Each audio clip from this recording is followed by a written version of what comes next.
Books Auctors Varii presents Through the Looking Glass by Lewis Carroll, Part 2 of 2. Chapter 6. Humpty Dumpty. However, the egg only got larger and larger, and more human. When she had come within a few yards of it, she saw that it had eyes and a nose and mouth, and when she had come close to it, she saw clearly that it was Humpty Dumpty himself. "It can't be anybody else," she said to herself. "I'm as certain of it as if his name were written all over his face." It might have been written 100 times, easily, on that enormous face.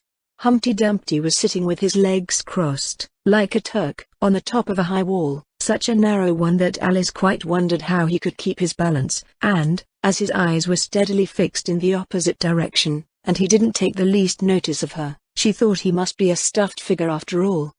"And how exactly like an egg he is," she said aloud, standing with her hands ready to catch him, for she was every moment expecting him to fall. "It's very provoking," Humpty Dumpty said after a long silence, looking away from Alice as he spoke, "to be called an egg, very." "I said you looked like an egg, sir," Alice gently explained. "And some eggs are very pretty, you know," she added, hoping to turn her remark into a sort of a compliment. "Some people," said Humpty Dumpty, looking away from her as usual, "have no more sense than a baby." Alice didn't know what to say to this. It wasn't at all like conversation, she thought, as he never said anything to her. In fact, his last remark was evidently addressed to a tree, so she stood and softly repeated to herself. Humpty Dumpty sat on a wall. Humpty Dumpty had a great fall. All the king's horses and all the king's men couldn't put Humpty Dumpty in his place again. "That last line is much too long for the poetry," she added, almost out loud, forgetting that Humpty Dumpty would hear her. "Don't stand there chattering to yourself like that," Humpty Dumpty said, looking at her for the first time, "but tell me your name and your business." "My name is Alice, but—" "It's a stupid enough name," Humpty Dumpty interrupted impatiently. "What does it mean?" "Must a name mean something?" Alice asked doubtfully. "Of course it must," Humpty Dumpty said with a short laugh. "My name means the shape I am, and a good handsome shape it is, too. With a name like yours, you might be any shape, almost." "Why do you sit out here all alone?" said Alice, not wishing to begin an argument. "Why, because there's nobody with me," cried Humpty Dumpty. "Did you think I didn't know the answer to that? Ask another. Don't you think you'd be safer down on the ground?" Alice went on, not with any idea of making another riddle, but simply in her good-natured anxiety for the queer creature. "That wall is so very narrow." "What tremendously easy riddles you ask," Humpty Dumpty growled out. "Of course I don't think so. Why, if ever I did fall off, which there's no chance of, but if I did," here he pursed his lips and looked so solemn and grand that Alice could hardly help laughing. "If I did fall," he went on, "the king has promised me, with his very own mouth, to send all his horses and all his men," Alice interrupted, rather unwisely. "Now I declare that's too bad," Humpty Dumpty cried, breaking into a sudden passion. "You've been listening at doors, and behind trees, and down chimneys, or you couldn't have known it." "I haven't, indeed," Alice said very gently. "It's in a book." "Ah, well. They may write such things in a book," Humpty Dumpty said in a calmer tone. "That's what you call a history of England, that is. Now, take a good look at me. I'm one that has spoken to a king, I am. Mayhap you'll never see such another, and to show you I'm not proud, you may shake hands with me." And he grinned almost from ear to ear, as he leant forwards, and as nearly as possible fell off the wall in doing so, and offered Alice his hand. She watched him a little anxiously as she took it. If he smiled much more, the ends of his mouth might meet behind, she thought, and then I don't know what would happen to his head. I'm afraid it would come off. "Yes, all his horses and all his men," Humpty Dumpty went on. "They'd pick me up again in a minute, they would. However, this conversation is going on a little too fast. Let's go back to the last remark but one." "I'm afraid I can't quite remember it," Alice said very politely. "In that case we start fresh," said Humpty Dumpty, "and it's my turn to choose a subject." He talks about it just as if it was a game, thought Alice. "So here's a question for you. How old did you say you were?" Alice made a short calculation, and said 7 years and 6 months. Wrong. Humpty Dumpty exclaimed triumphantly. You never said a word like it. I thought you meant how old are you? Alice explained. If I'd meant that, I'd have said it, said Humpty Dumpty. Alice didn't want to begin another argument, so she said nothing. 7 years and 6 months. Humpty Dumpty repeated thoughtfully. An uncomfortable sort of age. Now if you'd asked my advice, I'd have said leave off at 7, but it's too late now. I never ask advice about growing, Alice said indignantly. Too proud? The other inquired. Alice felt even more indignant at this suggestion. I mean, she said, that one can't help growing older. One can't, perhaps, said Humpty Dumpty, but two can. With proper assistance, you might have left off at 7. What a beautiful belt you've got on, Alice suddenly remarked. They had had quite enough of the subject of age, she thought, and if they really were to take turns in choosing subjects, it was her turn now, at least, she corrected herself on second thoughts. A beautiful cravat, I should have said, no, a belt, I beg your pardon. She added in dismay, for Humpty Dumpty looked thoroughly offended, and she began to wish she hadn't chosen that subject. If I only knew, she thought to herself, which was neck and which was waist. Evidently Humpty Dumpty was very angry, though he said nothing for a minute or two. When he did speak again, it was in a deep growl. It is a most provoking thing, he said at last, when a person doesn't know a cravat from a belt. I know it's very ignorant of me, Alice said, in so humble a tone that Humpty Dumpty relented. It's a cravat, child, and a beautiful one, as you say. It's a present from the White King and Queen.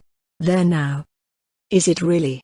Said Alice, quite pleased to find that she had chosen a good subject, after all. They gave it me, Humpty Dumpty continued thoughtfully, as he crossed one knee over the other and clasped his hands round it. They gave it me, for an unbirthday present. I beg your pardon? Alice said with a puzzled air. I'm not offended, said Humpty Dumpty. I mean, what is an unbirthday present? A present given when it isn't your birthday, of course. Alice considered a little. I like birthday presents best, she said at last. You don't know what you're talking about, cried Humpty Dumpty.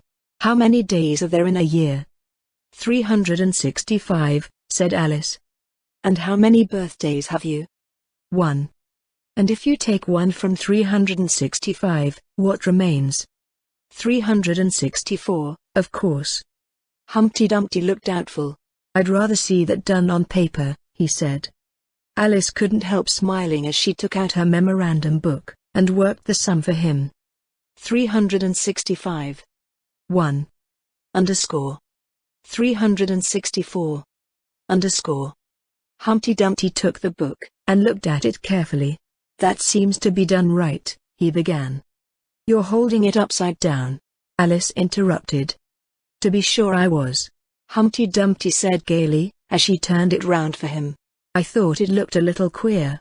As I was saying, that seems to be done right, though I haven't time to look it over thoroughly just now, and that shows that there are 364 days when you might get unbirthday presents.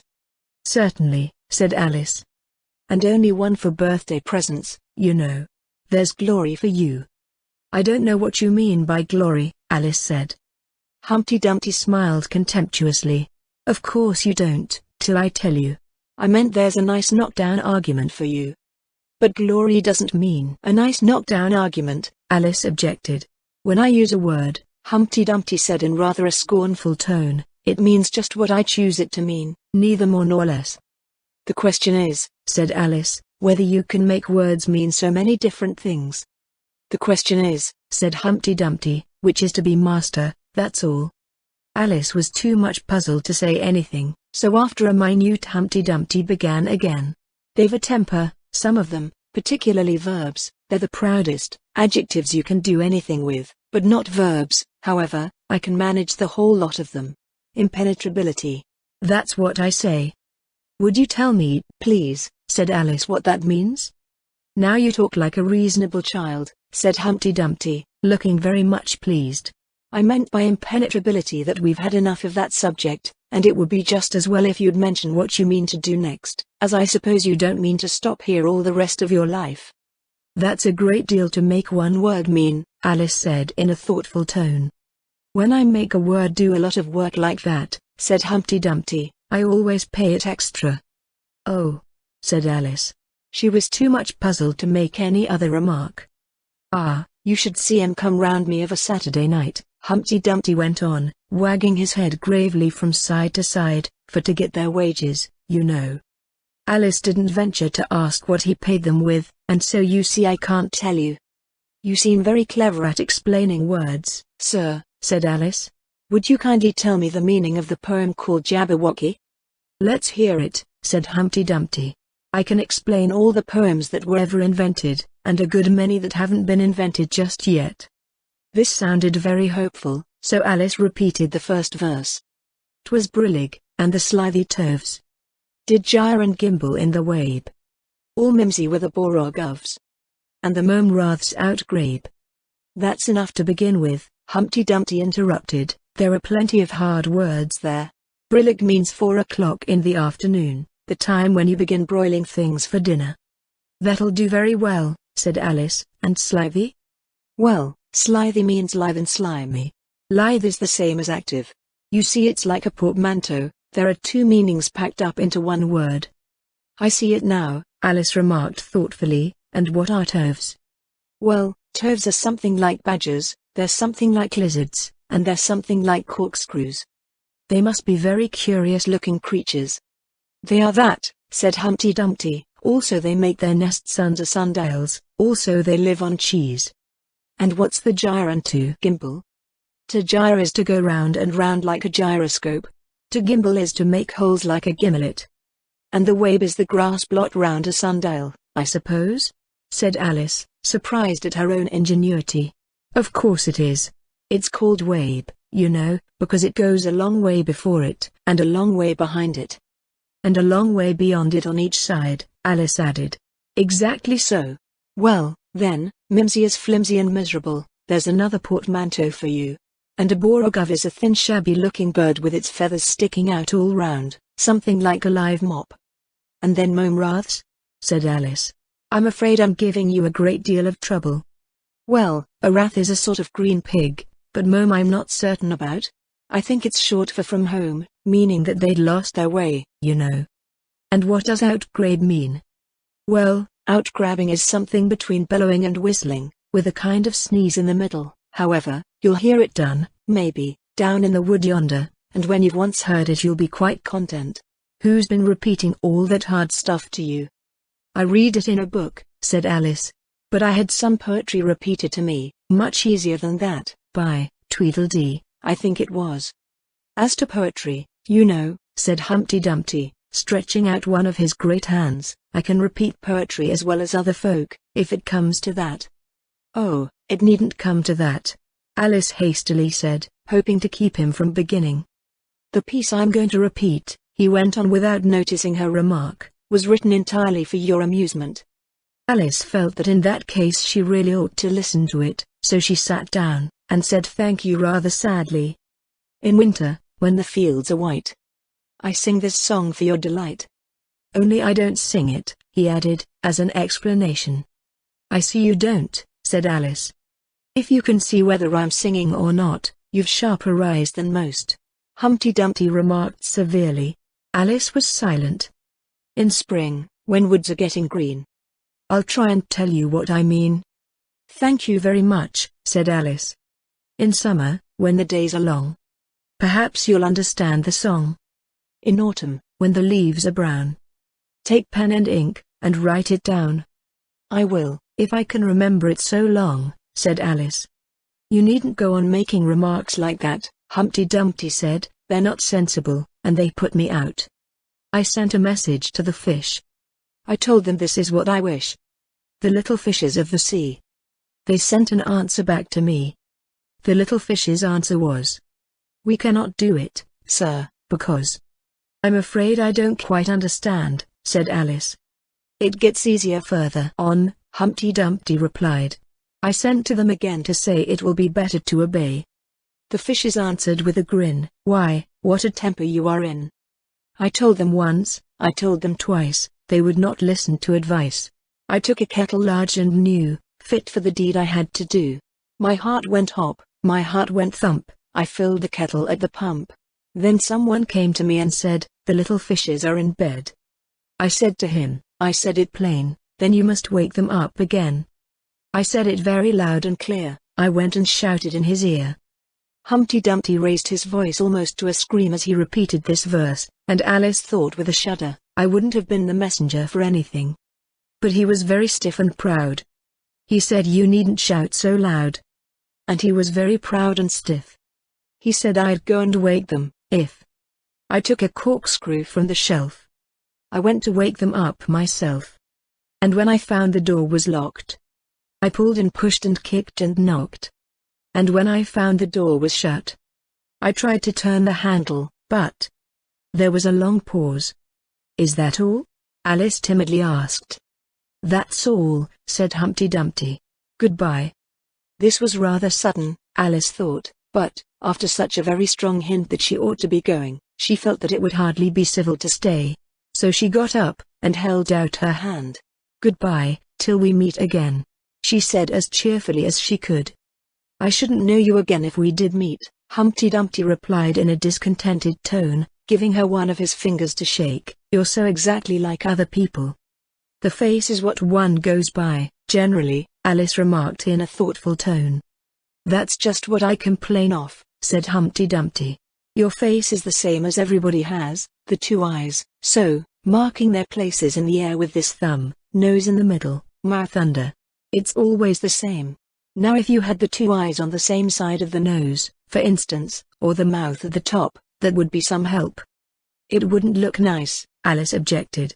But Humpty Dumpty only shut his eyes and said, "Wait till you've tried." Alice waited a minute to see if he would speak again, but as he never opened his eyes or took any further notice of her, she said goodbye once more, and, getting no answer to this, she quietly walked away. But she couldn't help saying to herself as she went, "Of all the unsatisfactory," she repeated this aloud, as it was a great comfort to have such a long word to say, "of all the unsatisfactory people I ever met." She never finished the sentence, for at this moment a heavy crash shook the forest from end to end. Chapter 7. The Lion and the Unicorn. The next moment soldiers came running through the wood, at first in 2s and 3s, then 10 or 20 together, and at last in such crowds that they seemed to fill the whole forest. Alice got behind a tree, for fear of being run over, and watched them go by. She thought that in all her life she had never seen soldiers so uncertain on their feet. They were always tripping over something or other, and whenever one went down, several more always fell over him, so that the ground was soon covered with little heaps of men. Then came the horses. Having 4 feet, these managed rather better than the foot soldiers, but even they stumbled now and then, and it seemed to be a regular rule that, whenever a horse stumbled the rider fell off instantly. The confusion got worse every moment, and Alice was very glad to get out of the wood into an open place, where she found the White King seated on the ground, busily writing in his memorandum book. "I've sent them all," the king cried in a tone of delight, on seeing Alice. "Did you happen to meet any soldiers, my dear, as you came through the wood?" "Yes, I did," said Alice, "several thousand, I should think." 4,207, that's the exact number, the king said, referring to his book. "I couldn't send all the horses, you know, because 2 of them are wanted in the game. And I haven't sent the 2 messengers, either. They're both gone to the town. Just look along the road, and tell me if you can see either of them." "I see nobody on the road," said Alice. "I only wish I had such eyes," the king remarked in a fretful tone. "To be able to see nobody. And at that distance, too. Why, it's as much as I can do to see real people, by this light." All this was lost on Alice, who was still looking intently along the road, shading her eyes with one hand. "I see somebody now," she exclaimed at last. "But he's coming very slowly, and what curious attitudes he goes into." For the messenger kept skipping up and down, and wriggling like an eel, as he came along, with his great hands spread out like fans on each side. "Not at all," said the king. "He's an Anglo-Saxon messenger, and those are Anglo-Saxon attitudes. He only does them when he's happy. His name is Heya." He pronounced it so as to rhyme with mayor. I love my love with an H, Alice couldn't help beginning, because he is happy. I hate him with an H, because he is hideous. I fed him with ham sandwiches and hay. His name is Haya, and he lives. He lives on the hill, the king remarked simply, without the least idea that he was joining in the game, while Alice was still hesitating for the name of a town beginning with H. The other messengers called Hatter. I must have two, you know, to come and go. One to come, and one to go. I beg your pardon? Said Alice. It isn't respectable to beg, said the king. I only meant that I didn't understand, said Alice. Why one to come and one to go? Didn't I tell you? The king repeated impatiently. I must have two, to fetch and carry. One to fetch, and one to carry. At this moment the messenger arrived. He was far too much out of breath to say a word, and could only wave his hands about, and make the most fearful faces at the poor king. This young lady loves you with an H, the king said, introducing Alice in the hope of turning off the messenger's attention from himself, but it was no use. The Anglo-Saxon attitudes only got more extraordinary every moment, while the great eyes rolled wildly from side to side. You alarm me, said the king. I feel faint. Give me a ham sandwich. On which the messenger, to Alice's great amusement, opened a bag that hung round his neck, and handed a sandwich to the king, who devoured it greedily. Another sandwich, said the king. There's nothing but hay left now, the messenger said, peeping into the bag. Hay, then, the king murmured in a faint whisper. Alice was glad to see that it revived him a good deal. There's nothing much like eating hay when you're faint, he remarked to her, as he munched away. I should think throwing cold water over you would be better, Alice suggested, or some sal volatile. I didn't say there was nothing better, the king replied. I said there was nothing like it, which Alice did not venture to deny. Who did you pass on the road? The king went on, holding out his hand to the messenger for some more hay. Nobody, said the messenger. Quite right, said the king, this young lady saw him too. So of course nobody walks slower than you. I do my best, the messenger said in a sulky tone. I'm sure nobody walks much faster than I do. He can't do that, said the king, or else he'd have been here first. However, now you've got your breath, you may tell us what's happened in the town. I'll whisper it, said the messenger, putting his hands to his mouth in the shape of a trumpet, and stooping so as to get close to the king's ear. Alice was sorry for this, as she wanted to hear the news too. However, instead of whispering, he simply shouted at the top of his voice there at it again. Do you call that a whisper? Cried the poor king, jumping up and shaking himself. If you do such a thing again, I'll have you buttered. It went through and through my head like an earthquake. It would have to be a very tiny earthquake, thought Alice. Who are at it again? She ventured to ask. Why, the lion and the unicorn, of course, said the king. Fighting for the crown? Yes, to be sure, said the king, and the best of the joke is, that it's my crown all the while. Let's run and see them. And they trotted off, Alice repeating to herself, as she ran, the words of the old song. The lion and the unicorn were fighting for the crown. The lion beat the unicorn all round the town. Some gave them white bread, some gave them brown, some gave them plum cake and drummed them out of town. Does the one that wins get the crown? She asked, as well as she could, for the run was putting her quite out of breath. Dear me, no, said the king. What an idea. Would you be good enough, Alice panted out, after running a little further, to stop a minute, just to get one's breath again? I'm good enough, the king said, only I'm not strong enough. You see, a minute goes by so fearfully quick. You might as well try to stop a bandersnatch. Alice had no more breath for talking, so they trotted on in silence, till they came in sight of a great crowd, in the middle of which the lion and unicorn were fighting.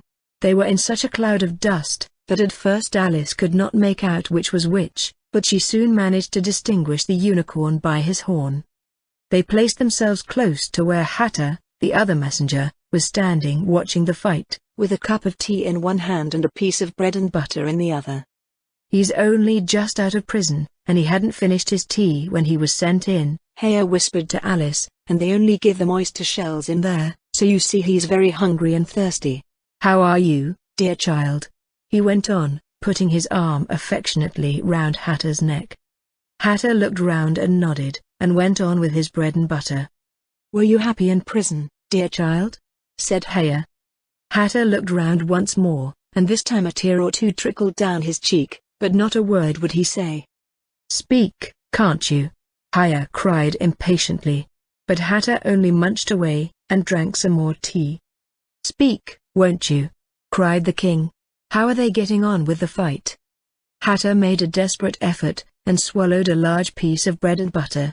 They're getting on very well, he said in a choking voice. Each of them has been down about 87 times. Then I suppose they'll soon bring the white bread and the brown? Alice ventured to remark. It's waiting for 'em now, said Hatter. This is a bit of it as I'm eating. There was a pause in the fight just then, and the lion and the unicorn sat down, panting, while the king called out 10 minutes aloud for refreshments. Hay and Hatter set to work at once, carrying rough trays of white and brown bread. Alice took a piece to taste, but it was very dry. I don't think they'll fight any more today, the king said to Hatter. Go and order the drums to begin. And Hatter went bounding away like a grasshopper. For a minute or two Alice stood silent, watching him. Suddenly she brightened up. Look, look, she cried, pointing eagerly. There's the White Queen running across the country. She came flying out of the wood over yonder. How fast those queens can run. There's some enemy after her, no doubt, the king said, without even looking round. That wood's full of them. But aren't you going to run and help her? Alice asked, very much surprised at his taking it so quietly. No use, said the king. She runs so fearfully quick. You might as well try to catch a bandersnatch. But I'll make a memorandum about her, if you like. She's a dear good creature, he repeated softly to himself, as he opened his memorandum book. Do you spell creature with a double E? At this moment the unicorn sauntered by them, with his hands in his pockets. I had the best of it this time? He said to the king, just glancing at him as he passed. A little, the king replied, rather nervously. You shouldn't have run him through with your horn, you know. It didn't hurt him, the unicorn said carelessly, and he was going on, when his eye happened to fall upon Alice. He turned round rather instantly, and stood for some time looking at her with an air of the deepest disgust. What is this? He said at last. This is a child, Haya replied eagerly, coming in front of Alice to introduce her, and spreading out both his hands towards her in an Anglo-Saxon attitude. We only found it today. It's as large as life, and twice as natural. I always thought they were fabulous monsters, said the unicorn. Is it alive? It can talk, said Haya solemnly. The unicorn looked dreamily at Alice, and said, Talk, child.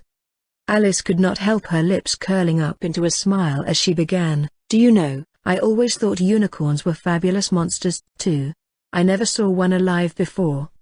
Well, now that we have seen each other, said the unicorn, if you'll believe in me, I'll believe in you. Is that a bargain? Yes, if you like, said Alice.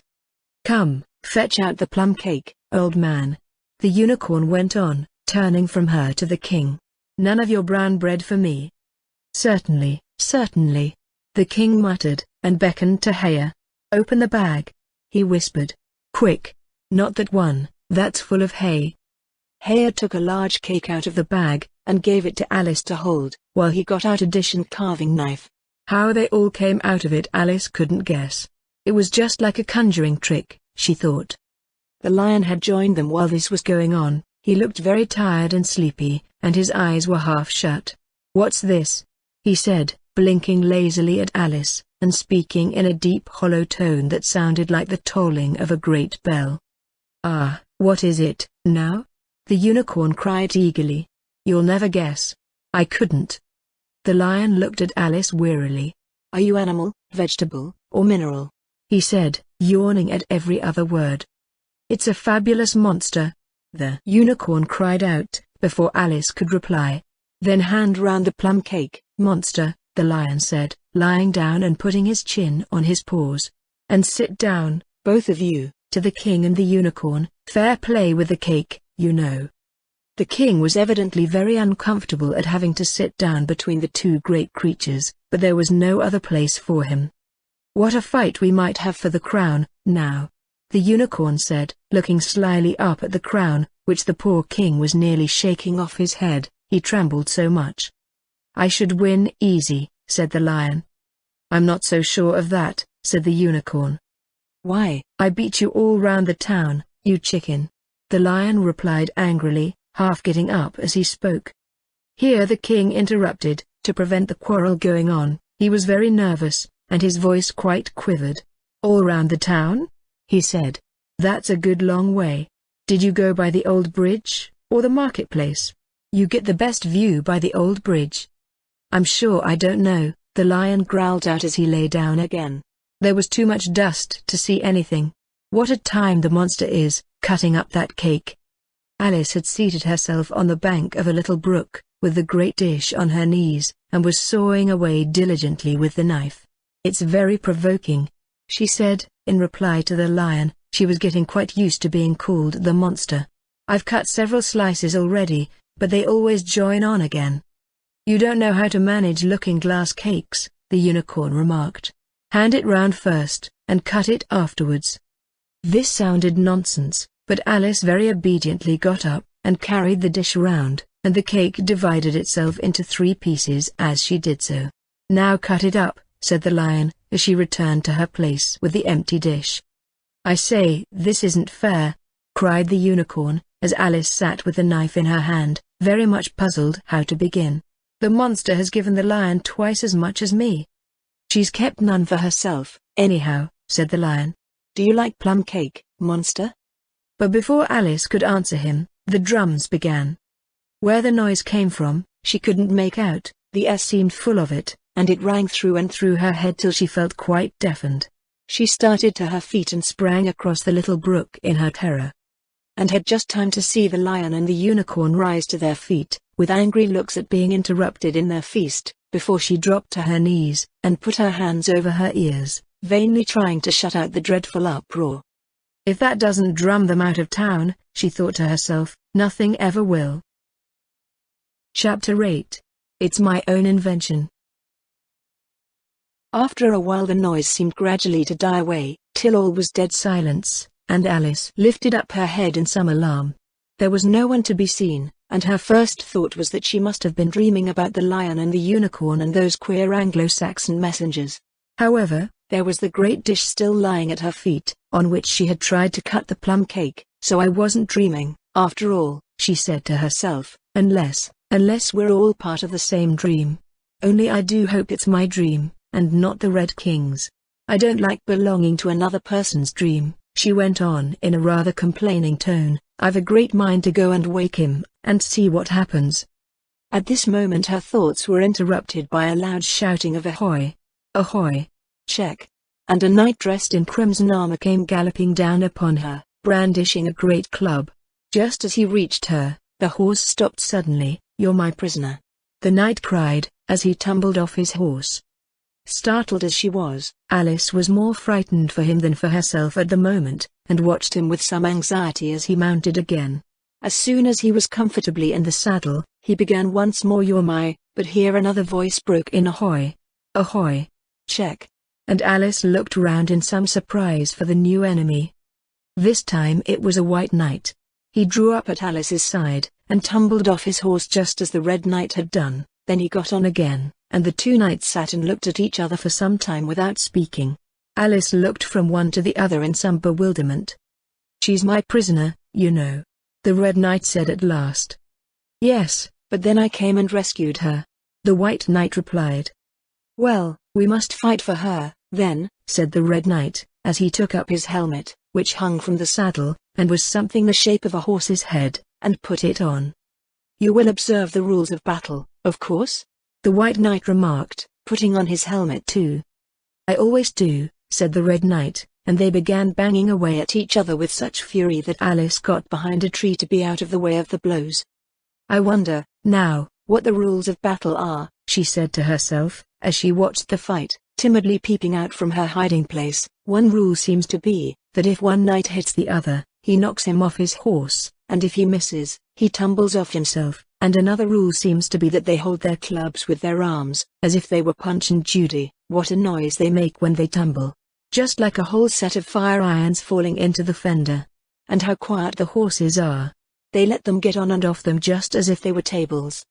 Another rule of battle, that Alice had not noticed, seemed to be that they always fell on their heads, and the battle ended with their both falling off in this way, side by side. When they got up again, they shook hands, and then the Red Knight mounted and galloped off. It was a glorious victory, wasn't it? Said the White Knight, as he came up panting. I don't know, Alice said doubtfully. I don't want to be anybody's prisoner. I want to be a queen. So you will, when you've crossed the next brook, said the White Knight. I'll see you safe to the end of the wood, and then I must go back, you know. That's the end of my move. Thank you very much, said Alice. May I help you off with your helmet? It was evidently more than he could manage by himself. However, she managed to shake him out of it at last. Now one can breathe more easily, said the knight, putting back his shaggy hair with both hands, and turning his gentle face and large mild eyes to Alice. She thought she had never seen such a strange-looking soldier in all her life. He was dressed in tin armor, which seemed to fit him very badly, and he had a queer-shaped little deal box fastened across his shoulder, upside down, and with the lid hanging open. Alice looked at it with great curiosity. I see you're admiring my little box, the knight said in a friendly tone. It's my own invention, to keep clothes and sandwiches in. You see, I carry it upside down, so that the rain can't get in. But the things can get out, Alice gently remarked. Do you know the lid's open? I didn't know it, the knight said, a shade of vexation passing over his face. Then all the things must have fallen out. And the box is no use without them. He unfastened it as he spoke, and was just going to throw it into the bushes, when a sudden thought seemed to strike him, and he hung it carefully on a tree. Can you guess why I did that? He said to Alice. Alice shook her head. In hopes some bees may make a nest in it, then I should get the honey. But you've got a beehive, or something like one, fastened to the saddle, said Alice. Yes, it's a very good beehive, the knight said in a discontented tone, one of the best kind. But not a single bee has come near it yet.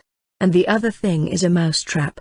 I suppose the mice keep the bees out, or the bees keep the mice out, I don't know which. I was wondering what the mouse trap was for, said Alice. It isn't very likely there would be any mice on the horse's back. Not very likely, perhaps, said the knight, but if they do come, I don't choose to have them running all about. You see, he went on after a pause, it's as well to be provided for everything. That's the reason the horse has all those anklets round his feet. But what are they for? Alice asked in a tone of great curiosity. To guard against the bites of sharks, the knight replied. It's an invention of my own. And now help me on. I'll go with you to the end of the wood. What's the dish for? It's meant for plum cake, said Alice. We'd better take it with us, the knight said. It'll come in handy if we find any plum cake. Help me to get it into this bag. This took a very long time to manage, though Alice held the bag open very carefully, because the knight was so very awkward in putting in the dish. The first 2 or 3 times that he tried he fell in himself instead. It's rather a tight fit, you see, he said, as they got it in at last. There are so many candlesticks in the bag. And he hung it to the saddle, which was already loaded with bunches of carrots, and fire irons, and many other things. I hope you've got your hair well fastened on, he continued, as they set off. Only in the usual way, Alice said, smiling. That's hardly enough, he said, anxiously. You see, the wind is so very strong here. It's as strong as soup. Have you invented a plan for keeping the hair from being blown off? Alice inquired. Not yet, said the knight. But I've got a plan for keeping it from falling off. I should like to hear it, very much. First you take an upright stick, said the knight. Then you make your hair creep up it, like a fruit tree. Now the reason hair falls off is because it hangs down, things never fall upwards, you know. It's a plan of my own invention. You may try it if you like. It didn't sound a comfortable plan, Alice thought, and for a few minutes she walked on in silence, puzzling over the idea, and every now and then stopping to help the poor knight, who certainly was not a good rider. Whenever the horse stopped, which it did very often, he fell off in front, and whenever it went on again, which it generally did rather suddenly, he fell off behind. Otherwise he kept on pretty well, except that he had a habit of now and then falling off sideways, and as he generally did this on the side on which Alice was walking, she soon found that it was the best plan not to walk quite close to the horse. "I'm afraid you've not had much practice in riding," she ventured to say, as she was helping him up from his fifth tumble. The knight looked very much surprised, and a little offended at the remark. "What makes you say that?" he asked, as he scrambled back into the saddle, keeping hold of Alice's hair with one hand, to save himself from falling over on the other side. "Because people don't fall off quite so often, when they've had much practice." "I've had plenty of practice," the knight said very gravely, "plenty of practice." Alice could think of nothing better to say than indeed, but she said it as heartily as she could. They went on a little way in silence after this, the knight with his eyes shut, muttering to himself, and Alice watching anxiously for the next tumble. "The great art of riding," the knight suddenly began in a loud voice, waving his right arm as he spoke, "is to keep." Here the sentence ended as suddenly as it had begun, as the knight fell heavily on the top of his head exactly in the path where Alice was walking. She was quite frightened this time, and said in an anxious tone, as she picked him up, "I hope no bones are broken." "None to speak of," the knight said, as if he didn't mind breaking 2 or 3 of them. "The great art of riding, as I was saying, is to keep your balance properly. Like this, you know." He let go the bridle, and stretched out both his arms to show Alice what he meant, and this time he fell flat on his back, right under the horse's feet. "Plenty of practice," he went on repeating, all the time that Alice was getting him on his feet again. "Plenty of practice." "It's too ridiculous," cried Alice, losing all her patience this time. "You ought to have a wooden horse on wheels, that you ought." "Does that kind go smoothly?" the knight asked in a tone of great interest, clasping his arms round the horse's neck as he spoke, just in time to save himself from tumbling off again. "Much more smoothly than a live horse," Alice said, with a little scream of laughter, in spite of all she could do to prevent it. "I'll get one," the knight said thoughtfully to himself. "1 or 2, several." There was a short silence after this, and then the knight went on again. "I'm a great hand at inventing things. Now, I dare say you noticed, that last time you picked me up, that I was looking rather thoughtful." "You were a little grave," said Alice. "Well, just then I was inventing a new way of getting over a gate. Would you like to hear it?"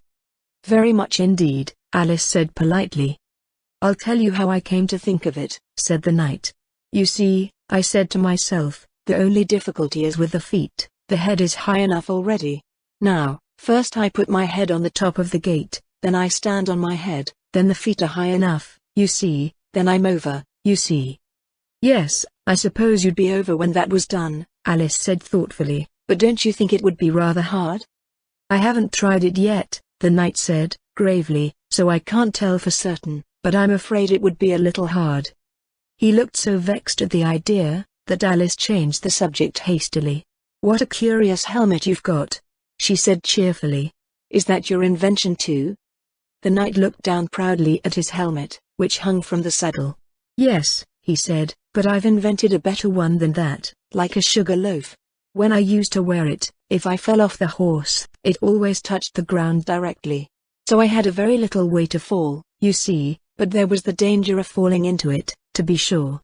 That happened to me once, and the worst of it was, before I could get out again, the other white knight came and put it on. He thought it was his own helmet." The knight looked so solemn about it that Alice did not dare to laugh. "I'm afraid you must have hurt him," she said in a trembling voice, "being on the top of his head." "I had to kick him, of course," the knight said, very seriously. "And then he took the helmet off again, but it took hours and hours to get me out. I was as fast as lightning, you know." "But that's a different kind of fastness," Alice objected. The knight shook his head. "It was all kinds of fastness with me, I can assure you," he said. He raised his hands in some excitement as he said this, and instantly rolled out of the saddle, and fell headlong into a deep ditch. Alice ran to the side of the ditch to look for him. She was rather startled by the fall, as for some time he had kept on very well, and she was afraid that he really was hurt this time. However, though she could see nothing but the soles of his feet, she was much relieved to hear that he was talking on in his usual tone. All kinds of fastness, he repeated, but it was careless of him to put another man's helmet on, with the man in it, too. "How can you go on talking so quietly, head downwards?" Alice asked, as she dragged him out by the feet, and laid him in a heap on the bank. The knight looked surprised at the question. "What does it matter where my body happens to be?" he said. "My mind goes on working all the same. In fact, the more head downwards I am, the more I keep inventing new things. Now the cleverest thing of the sort that I ever did," he went on after a pause, "was inventing a new pudding during the meat course." "In time to have it cooked for the next course?" said Alice. "Well, not the next course," the knight said in a slow thoughtful tone. "No, certainly not the next course." "Then it would have to be the next day. I suppose you wouldn't have 2 pudding courses in one dinner?" "Well, not the next day," the knight repeated as before, "not the next day. In fact," he went on, holding his head down, and his voice getting lower and lower, "I don't believe that pudding ever was cooked. In fact, I don't believe that pudding ever will be cooked. And yet it was a very clever pudding to invent." "What did you mean it to be made of?" Alice asked, hoping to cheer him up, for the poor knight seemed quite low-spirited about it. "It began with blotting paper," the knight answered with a groan. "That wouldn't be very nice, I'm afraid." "Not very nice alone," he interrupted, quite eagerly, "but you've no idea what a difference it makes mixing it with other things, such as gunpowder and sealing wax. And here I must leave you." They had just come to the end of the wood. Alice could only look puzzled. She was thinking of the pudding. "You are sad," the knight said in an anxious tone. "Let me sing you a song to comfort you." "Is it very long?"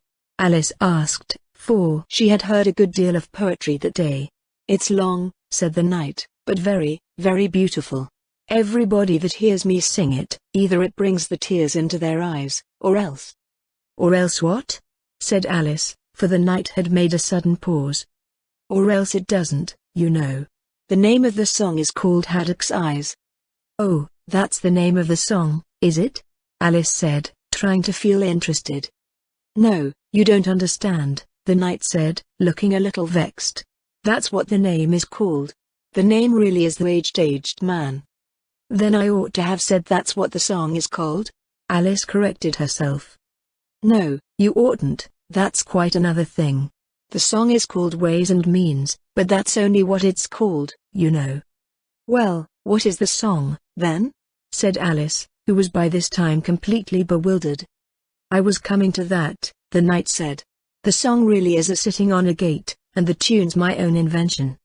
So saying, he stopped his horse and let the reins fall on its neck. Then, slowly beating time with one hand, and with a faint smile lighting up his gentle foolish face, as if he enjoyed the music of his song, he began. Of all the strange things that Alice saw in her journey through the looking-glass, this was the one that she always remembered most clearly. Years afterwards she could bring the whole scene back again, as if it had been only yesterday, the mild blue eyes and kindly smile of the knight, the setting sun gleaming through his hair, and shining on his armor in a blaze of light that quite dazzled her, the horse quietly moving about, with the reins hanging loose on his neck, cropping the grass at her feet, and the black shadows of the forest behind. All this she took in like a picture, as, with one hand shading her eyes, she leant against a tree, watching the strange pair, and listening, in a half-dream, to the melancholy music of the song. "But the tune isn't his own invention," she said to herself, "it's I give thee all, I can no more." She stood and listened very attentively, but no tears came into her eyes. "I'll tell thee everything I can. There's little to relate. I saw an aged man. Sitting on a gate." "Who are you, aged man?" I said. "And how is it you live?" And his answer trickled through my head, like water through a sieve. He said, "I look for butterflies that sleep among the wheat. I make them into mutton pies, and sell them in the street. I sell them unto men," he said, "who sail on stormy seas. And that's the way I get my bread. A trifle, if you please. But I was thinking of a plan. To dye one's whiskers green, and always use so large a fan that they could not be seen. So, having no reply to give to what the old man said. I cried, "Come, tell me how you live," and thumped him on the head. His accents mild took up the tale. He said, "I go my ways, and when I find a mountain rill, I set it in a blaze, and thence they make a stuff they call Roland's Macassar oil, yet tuppence halfpenny is all they give me for my toil. But I was thinking of a way to feed oneself on batter, and so go on from day to day getting a little fatter." I shook him well from side to side, until his face was blue. "Come, tell me how you live," I cried, "and what it is you do." He said, "I hunt for haddocks' eyes among the heather bright, and work them into waistcoat buttons in the silent night. And these I do not sell for gold or coin of silvery shine, but for a copper halfpenny, and that will purchase 9. I sometimes dig for buttered rolls, or set lime twigs for crabs. I sometimes search the grassy knolls for wheels of hansom cabs. And that's the way," he gave a wink, "by which I get my wealth, and very gladly will I drink your honour's noble health." I heard him then, for I had just completed my design to keep the Menai bridge from rust by boiling it in wine. I thanked him much for telling me the way he got his wealth, but chiefly for his wish that he might drink my noble health. And now, if e'er by chance I put my fingers into glue, or madly squeeze a right-hand foot into a left-hand shoe, or if I drop upon my toe a very heavy weight, I weep, for it reminds me so of that old man I used to know, whose look was mild, whose speech was slow, whose hair was whiter than the snow, whose face was very like a crow, with eyes like cinders, all aglow, who seemed distracted with his woe, who rocked his body to and fro, and muttered mumblingly and low, as if his mouth were full of dough, who snorted like a buffalo, that summer evening, long ago, sitting on a gate. As the knight sang the last words of the ballad, he gathered up the reins, and turned his horse's head along the road by which they had come. "You've only a few yards to go," he said, "down the hill and over that little brook, and then you'll be a queen, but you'll stay and see me off first," he added as Alice turned with an eager look in the direction to which he pointed. "I shan't be long. You'll wait and wave your handkerchief when I get to that turn in the road? I think it'll encourage me, you see." "Of course I'll wait," said Alice, "and thank you very much for coming so far, and for the song, I liked it very much." "I hope so," the knight said doubtfully, "but you didn't cry so much as I thought you would." So they shook hands, and then the knight rode slowly away into the forest. "It won't take long to see him off, I expect," Alice said to herself, as she stood watching him. "There he goes. Right on his head as usual. However, he gets on again pretty easily. That comes of having so many things hung round the horse." So she went on talking to herself, as she watched the horse walking leisurely along the road, and the knight tumbling off, first on one side and then on the other. After the 4th or 5th tumble he reached the turn, and then she waved her handkerchief to him, and waited till he was out of sight. "I hope it encouraged him," she said, as she turned to run down the hill, "and now for the last brook, and to be a queen. How grand it sounds." A very few steps brought her to the edge of the brook. The 8th square at last, she cried as she bounded across, and threw herself down to rest on a lawn as soft as moss, with little flower beds dotted about it here and there. "Oh, how glad I am to get here! And what is this on my head?" she exclaimed in a tone of dismay, as she put her hands up to something very heavy, and fitted tight all round her head. "But how can it have got there without my knowing it?" she said to herself, as she lifted it off, and set it on her lap to make out what it could possibly be. It was a golden crown. Chapter 9. Queen Alice. "Well, this is grand," said Alice. "I never expected I should be a queen so soon, and I'll tell you what it is, your Majesty," she went on in a severe tone. She was always rather fond of scolding herself. "It'll never do for you to be lolling about on the grass like that. Queens have to be dignified, you know." So she got up and walked about, rather stiffly just at first, as she was afraid that the crown might come off, but she comforted herself with the thought that there was nobody to see her, "And if I really am a queen," she said as she sat down again, "I shall be able to manage it quite well in time." Everything was happening so oddly that she didn't feel a bit surprised at finding the Red Queen and the White Queen sitting close to her, one on each side. She would have liked very much to ask them how they came there, but she feared it would not be quite civil. However, there would be no harm, she thought, in asking if the game was over. "Please, would you tell me," she began, looking timidly at the Red Queen. "Speak when you're spoken to." The Queen sharply interrupted her. "But if everybody obeyed that rule," said Alice, who was always ready for a little argument, "and if you only spoke when you were spoken to, and the other person always waited for you to begin, you see nobody would ever say anything, so that—" "Ridiculous!" cried the Queen. "Why, don't you see, child?" Here she broke off with a frown, and, after thinking for a minute, suddenly changed the subject of the conversation. "What do you mean by if you really are a queen? What right have you to call yourself so? You can't be a queen, you know, till you've passed the proper examination. And the sooner we begin it, the better." "I only said if," poor Alice pleaded in a piteous tone. The two queens looked at each other, and the Red Queen remarked, with a little shudder, "She says she only said if. But she said a great deal more than that." The White Queen moaned, wringing her hands. "Oh, ever so much more than that." "So you did, you know," the Red Queen said to Alice.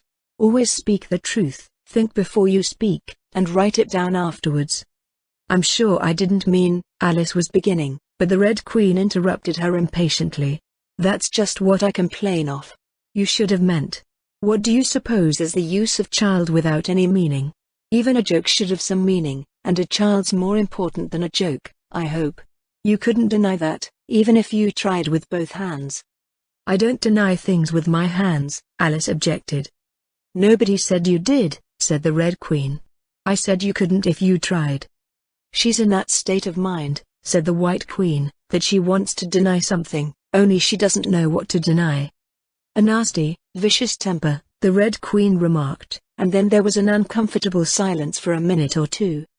The Red Queen broke the silence by saying to the White Queen, "I invite you to Alice's dinner party this afternoon." The White Queen smiled feebly, and said, "And I invite you." "I didn't know I was to have a party at all," said Alice, "but if there is to be one, I think I ought to invite the guests." "We gave you the opportunity of doing it," the Red Queen remarked, "but I dare say you've not had many lessons in manners yet?" "Manners are not taught in lessons," said Alice. "Lessons teach you to do sums, and things of that sort." "And you do addition?" the White Queen asked. "What's 1 and 1 and 1 and 1 and 1 and 1 and 1 and 1 and 1 and 1? "I don't know," said Alice. "I lost count." "She can't do addition," the Red Queen interrupted. "Can you do subtraction? Take 9 from 8. 9 from 8 I can't, you know," Alice replied very readily, "but—" "She can't do subtraction," said the White Queen. "Can you do division? Divide a loaf by a knife, what's the answer to that?" "I suppose," Alice was beginning, but the Red Queen answered for her. "Bread and butter, of course. Try another subtraction sum. Take a bone from a dog, what remains?"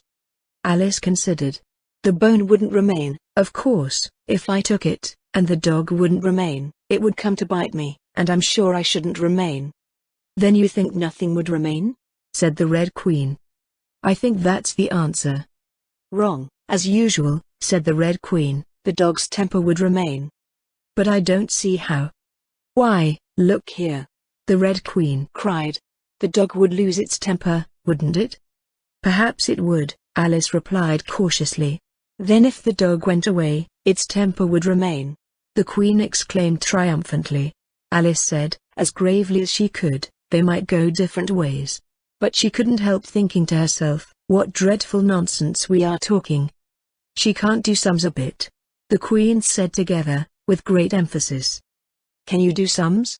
Alice said, turning suddenly on the White Queen, for she didn't like being found fault with so much. The Queen gasped and shut her eyes. "I can do addition, if you give me time, but I can't do subtraction, under any circumstances." "Of course you know your ABC?" said the Red Queen. "To be sure I do," said Alice. "So do I," the White Queen whispered. "We'll often say it over together, dear. And I'll tell you a secret, I can read words of one letter. Isn't that grand? However, don't be discouraged. You will come to it in time." Here the Red Queen began again. "Can you answer useful questions?" she said. "How is bread made?" "I know that," Alice cried eagerly. "You take some flour." "Where do you pick the flour?" the White Queen asked. "In a garden, or in the hedges?" "Well, it isn't picked at all," Alice explained, "it's ground." How many acres of ground? Said the White Queen. You mustn't leave out so many things. Fan her head. The Red Queen anxiously interrupted. She'll be feverish after so much thinking. So they set to work and fanned her with bunches of leaves, till she had to beg them to leave off. It blew her hair about so. She's all right again now, said the Red Queen. Do you know languages? What's the French for fiddle-de-dee? Fiddle-de-dee's not English, Alice replied gravely. Whoever said it was? Said the Red Queen. Alice thought she saw a way out of the difficulty this time. If you'll tell me what language fiddle-de-dee is, I'll tell you the French for it, she exclaimed triumphantly. But the Red Queen drew herself up rather stiffly, and said queens never make bargains. I wish queens never asked questions, Alice thought to herself. Don't let us quarrel, the White Queen said in an anxious tone. What is the cause of lightning? The cause of lightning, Alice said very decidedly, for she felt quite certain about this, is the thunder. No, no. She hastily corrected herself. I meant the other way. It's too late to correct it, said the Red Queen, when you've once said a thing, that fixes it, and you must take the consequences.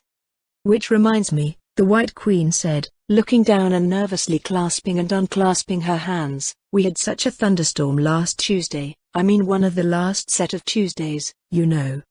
Alice was puzzled. In our country, she remarked, there's only one day at a time. The Red Queen said, that's a poor thin way of doing things.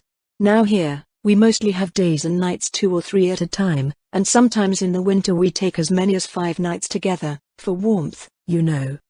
Are 5 nights warmer than 1 night, then? Alice ventured to ask. 5 times as warm, of course. But they should be 5 times as cold, by the same rule. Just so, cried the Red Queen. 5 times as warm, and 5 times as cold, just as I'm 5 times as rich as you are, and 5 times as clever. Alice sighed and gave it up. It's exactly like a riddle with no answer, she thought. Humpty Dumpty saw it too, the White Queen went on in a low voice, more as if she were talking to herself. He came to the door with a corkscrew in his hand. What did he want? Said the Red Queen. He said he would come in, the White Queen went on, because he was looking for a hippopotamus. Now, as it happened, there wasn't such a thing in the house that morning. Is there generally? Alice asked in an astonished tone. Well, only on Thursdays, said the Queen. I know what he came for, said Alice, he wanted to punish the fish, because... Here the White Queen began again. It was such a thunderstorm, you can't think. She never could, you know, said the Red Queen, and part of the roof came off, and ever so much thunder got in, and it went rolling round the room in great lumps, and knocking over the tables and things, till I was so frightened, I couldn't remember my own name. Alice thought to herself, I never should try to remember my name in the middle of an accident. Where would be the use of it? But she did not say this aloud, for fear of hurting the poor Queen's feeling. Your Majesty must excuse her, the Red Queen said to Alice, taking one of the White Queen's hands in her own, and gently stroking it. She means well, but she can't help saying foolish things, as a general rule. The White Queen looked timidly at Alice, who felt she ought to say something kind, but really couldn't think of anything at the moment. She never was really well brought up, the Red Queen went on, but it's amazing how good-tempered she is. Pat her on the head, and see how pleased she'll be. But this was more than Alice had courage to do. A little kindness, and putting her hair in papers, would do wonders with her. The White Queen gave a deep sigh, and laid her head on Alice's shoulder. I am so sleepy, she moaned. She's tired, poor thing, said the Red Queen. Smooth her hair, lend her your nightcap, and sing her a soothing lullaby.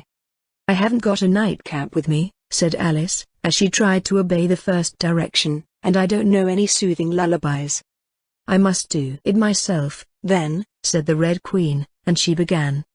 Hush-a-bye lady, in Alice's lap. Till the feast's ready, we've time for a nap. When the feast's over, we'll go to the ball, Red Queen, and White Queen, and Alice, and all. And now you know the words, she added, as she put her head down on Alice's other shoulder, just sing it through to me.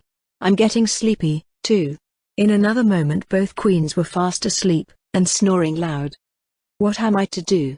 Exclaimed Alice, looking about in great perplexity, as first one round head, and then the other, rolled down from her shoulder, and lay like a heavy lump in her lap. I don't think it ever happened before, that anyone had to take care of two queens asleep at once. No, not in all the history of England. It couldn't, you know, because there never was more than one queen at a time. Do wake up, you heavy things. She went on in an impatient tone, but there was no answer but a gentle snoring. The snoring got more distinct every minute, and sounded more like a tune. At last she could even make out the words, and she listened so eagerly that, when the two great heads vanished from her lap, she hardly missed them. She was standing before an arched doorway over which were the words Queen Alice in large letters, and on each side of the arch there was a bell handle. One was marked Visitor's Bell, and the other Servant's Bell. "I'll wait till the song's over," thought Alice, "and then I'll ring.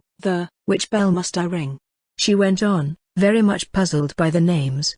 "I'm not a visitor, and I'm not a servant. There ought to be one marked Queen, you know." Just then the door opened a little way, and a creature with a long beak put its head out for a moment and said no admittance till the week after next, and shut the door again with a bang. Alice knocked and rang in vain for a long time, but at last, a very old frog, who was sitting under a tree, got up and hobbled slowly towards her. He was dressed in bright yellow, and had enormous boots on. "What is it, now?" the frog said in a deep hoarse whisper. Alice turned round, ready to find fault with anybody. "Where's the servant whose business it is to answer the door?" she began angrily. "Which door?" said the frog. Alice almost stamped with irritation at the slow drawl in which he spoke. "This door, of course." The frog looked at the door with his large dull eyes for a minute, then he went nearer and rubbed it with his thumb, as if he were trying whether the paint would come off. Then he looked at Alice. "To answer the door?" he said. "What's it been asking of?" He was so hoarse that Alice could scarcely hear him. "I don't know what you mean," she said. "I talks English, doesn't I?" the frog went on. "Or are you deaf? What did it ask you?" "Nothing," Alice said impatiently. "I've been knocking at it." Shouldn't do that, the frog muttered. "Vexes it, you know." Then he went up and gave the door a kick with one of his great feet. "You let it alone," he panted out, as he hobbled back to his tree, "and it'll let you alone, you know." At this moment the door was flung open, and a shrill voice was heard singing. To the looking-glass world it was Alice that said, "I've a scepter in hand, I've a crown on my head. Let the looking-glass creatures, whatever they be, come and dine with the Red Queen, the White Queen, and me." And hundreds of voices joined in the chorus. "Then fill up the glasses as quick as you can, and sprinkle the table with buttons and bran. Put cats in the coffee, and mice in the tea, and welcome Queen Alice with 30 times 3. Then followed a confused noise of cheering, and Alice thought to herself, 30 times 3 makes 90. I wonder if anyone's counting? In a minute there was silence again, and the same shrill voice sang another verse. "O looking-glass creatures," quoth Alice, "draw near. 'Tis an honor to see me, a favor to hear. 'Tis a privilege high to have dinner and tea, along with the Red Queen, the White Queen, and me." Then came the chorus again. "Then fill up the glasses with treacle and ink, or anything else that is pleasant to drink. Mix sand with the cider, and wool with the wine, and welcome Queen Alice with 90 times 9. 90 times 9. Alice repeated in despair, "Oh, that'll never be done. I'd better go in at once," and there was a dead silence the moment she appeared. Alice glanced nervously along the table, as she walked up the large hall, and noticed that there were about 50 guests, of all kinds. Some were animals, some birds, and there were even a few flowers among them. "I'm glad they've come without waiting to be asked," she thought. "I should never have known who were the right people to invite." There were 3 chairs at the head of the table. The Red and White Queens had already taken 2 of them, but the middle one was empty. Alice sat down in it, rather uncomfortable in the silence, and longing for someone to speak. At last the Red Queen began. "You've missed the soup and fish," she said. "Put on the joint." And the waiter set a leg of mutton before Alice, who looked at it rather anxiously, as she had never had to carve a joint before. "You look a little shy. Let me introduce you to that leg of mutton," said the Red Queen. "Alice, mutton, Alice." The leg of mutton got up in the dish and made a little bow to Alice, and Alice returned the bow, not knowing whether to be frightened or amused. "May I give you a slice?" she said, taking up the knife and fork, and looking from one queen to the other. "Certainly not," the Red Queen said, very decidedly. "It isn't etiquette to cut anyone you've been introduced to. Remove the joint." And the waiters carried it off, and brought a large plum pudding in its place. "I won't be introduced to the pudding, please," Alice said rather hastily, "or we shall get no dinner at all. May I give you some?" But the Red Queen looked sulky, and growled, "Pudding, Alice, Alice, pudding. Remove the pudding." And the waiters took it away so quickly that Alice couldn't return its bow. However, she didn't see why the Red Queen should be the only one to give orders, so, as an experiment, she called out, "Waiter, bring back the pudding." And there it was again in a moment, like a conjuring trick. It was so large that she couldn't help feeling a little shy with it, as she had been with the mutton. However, she conquered her shyness by a great effort and cut a slice and handed it to the Red Queen. "What impertinence!" said the pudding. "I wonder how you'd like it, if I were to cut a slice out of you, you creature." It spoke in a thick, suety sort of voice, and Alice hadn't a word to say in reply. She could only sit and look at it and gasp. "Make a remark," said the Red Queen. "It's ridiculous to leave all the conversation to the pudding."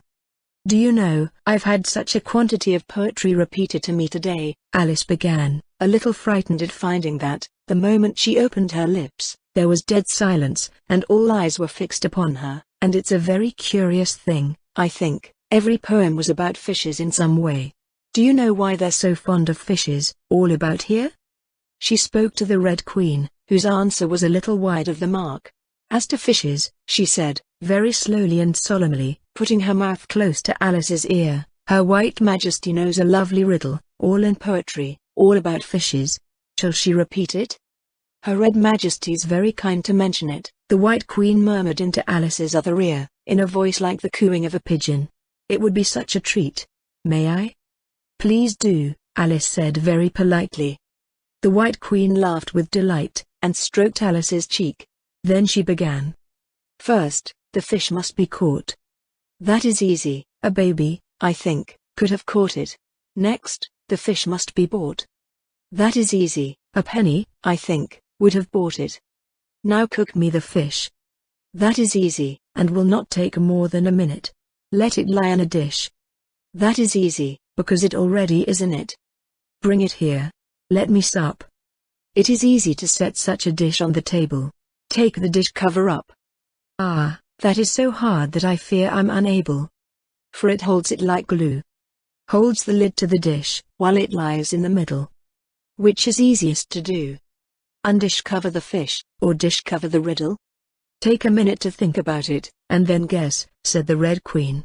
"Meanwhile, we'll drink your health, Queen Alice's health," she screamed at the top of her voice, and all the guests began drinking it directly, and very queerly they managed it. Some of them put their glasses upon their heads like extinguishers, and drank all that trickled down their faces. Others upset the decanters, and drank the wine as it ran off the edges of the table, and 3 of them, who looked like kangaroos, scrambled into the dish of roast mutton, and began eagerly lapping up the gravy, just like pigs in a trough.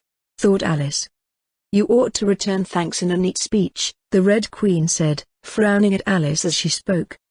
"We must support you, you know," the White Queen whispered, as Alice got up to do it, very obediently, but a little frightened.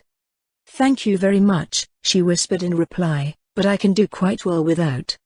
"That wouldn't be at all the thing," the Red Queen said very decidedly, so Alice tried to submit to it with a good grace.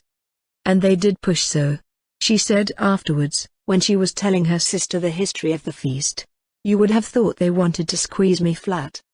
In fact, it was rather difficult for her to keep in her place while she made her speech. The 2 queens pushed her so, one on each side, that they nearly lifted her up into the air. "I rise to return thanks," Alice began, and she really did rise as she spoke, several inches, but she got hold of the edge of the table, and managed to pull herself down again. "Take care of yourself," screamed the White Queen, seizing Alice's hair with both her hands. "Something's going to happen." And then, as Alice afterwards described it, all sorts of things happened in a moment. The candles all grew up to the ceiling, looking something like a bed of rushes with fireworks at the top.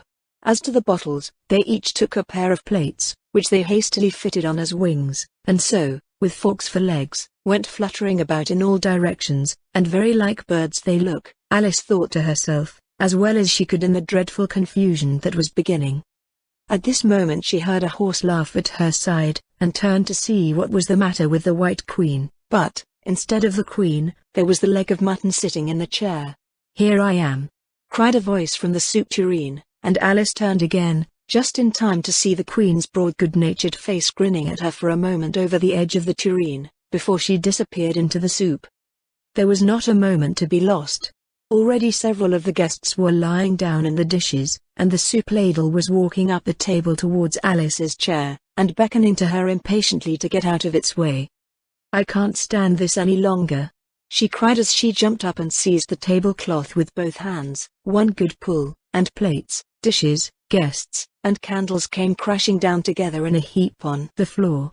"And as for you," she went on, turning fiercely upon the Red Queen, whom she considered as the cause of all the mischief, but the Queen was no longer at her side. She had suddenly dwindled down to the size of a little doll, and was now on the table, merrily running round and round after her own shawl, which was trailing behind her.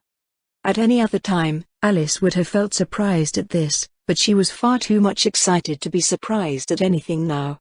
"As for you," she repeated, catching hold of the little creature in the very act of jumping over a bottle which had just lighted upon the table, "I'll shake you into a kitten, that I will." Chapter 10. Shaking. She took her off the table as she spoke, and shook her backwards and forwards with all her might. The Red Queen made no resistance whatever, only her face grew very small, and her eyes got large and green, and still, as Alice went on shaking her, she kept on growing shorter, and fatter, and softer, and rounder, and... Chapter 11. Waking. And it really was a kitten, after all. Chapter 12. Which dreamed it? "Your Majesty shouldn't purr so loud," Alice said, rubbing her eyes, and addressing the kitten, respectfully, yet with some severity. "You woke me out of such a nice dream. And you've been along with me, Kitty, all through the looking-glass world. Did you know it, dear?" It is a very inconvenient habit of kittens. Alice had once made the remark, that, whatever you say to them, they always purr. If they would only purr for yes and mew for no, or any rule of that sort, she had said, so that one could keep up a conversation. But how can you talk with a person if they always say the same thing? On this occasion the kitten only purred, and it was impossible to guess whether it meant yes or no. So Alice hunted among the chessmen on the table till she had found the Red Queen, then she went down on her knees on the hearth-rug, and put the kitten and the Queen to look at each other. "Now, Kitty," she cried, clapping her hands triumphantly. "Confess that was what you turned into." But it wouldn't look at it, she said, when she was explaining the thing afterwards to her sister. It turned away its head, and pretended not to see it, but it looked a little ashamed of itself, so I think it must have been the Red Queen. "Sit up a little more stiffly, dear," Alice cried with a merry laugh. "And curtsy while you're thinking what to purr. It saves time, remember." And she caught it up and gave it one little kiss, just in honor of having been a Red Queen. "Snowdrop, my pet," she went on, looking over her shoulder at the white kitten, which was still patiently undergoing its toilet, "when will Dinah have finished with your White Majesty, I wonder? That must be the reason you were so untidy in my dream, Dinah. Do you know that you're scrubbing a White Queen? Really, it's most disrespectful of you." And what did Dinah turn to, I wonder? She prattled on, as she settled comfortably down, with one elbow in the rug, and her chin in her hand, to watch the kittens. "Tell me, Dinah, did you turn to Humpty Dumpty? I think you did. However, you'd better not mention it to your friends just yet, for I'm not sure. By the way, Kitty, if only you'd been really with me in my dream, there was one thing you would have enjoyed. I had such a quantity of poetry said to me, all about fishes. Tomorrow morning you shall have a real treat. All the time you're eating your breakfast, I'll repeat the walrus and the carpenter to you, and then you can make believe it's oysters, dear. Now, Kitty, let's consider who it was that dreamed it all. This is a serious question, my dear, and you should not go on licking your paw like that, As if Dinah hadn't washed you this morning. You see, Kitty, it must have been either me or the Red King. He was part of my dream, of course, but then I was part of his dream, too. Was it the Red King, Kitty? You were his wife, my dear, so you ought to know. Oh, Kitty, do help to settle it. I'm sure your paw can wait. But the provoking kitten only began on the other paw, and pretended it hadn't heard the question. Which do you think it was? A boat beneath a sunny sky. Lingering onward dreamily. In an evening of July. Children three that nestle near. Eager eye and willing ear. Pleased a simple tale to hear. Long has paled that sunny sky. Echoes fade and memories die. Autumn frosts have slain July. Still she haunts me, phantom-wise. Alice moving under skies. Never seen by waking eyes. Children yet, the tale to hear. Eager eye and willing ear. Lovingly shall nestle near. In a wonderland they lie. Dreaming as the days go by. Dreaming as the summers die. Ever drifting down the stream. Lingering in the golden gleam.